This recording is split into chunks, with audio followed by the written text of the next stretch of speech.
ចិញ្ច្រាំចំហុយរបៀបធ្វើជំហានលាយសាច់និងពងទាដាក់សាច់ជ្រូកចិញ្ច្រាំចូលក្នុងចានធំមួយរួចចាក់ពងទាដែលវាយបែកចូលកូរលាយវាឲ្យសព្វល្អ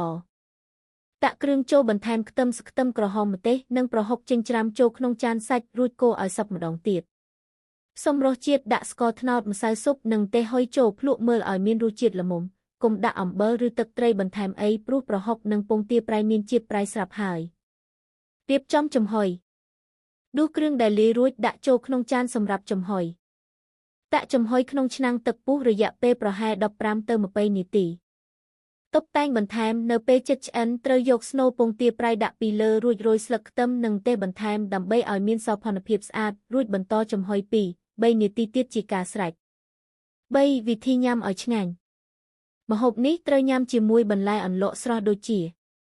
ត្រសក់ប្រលិតកូនពោតស្ងោរសណ្តែកគួរត្រប់អាំងឬត្រប់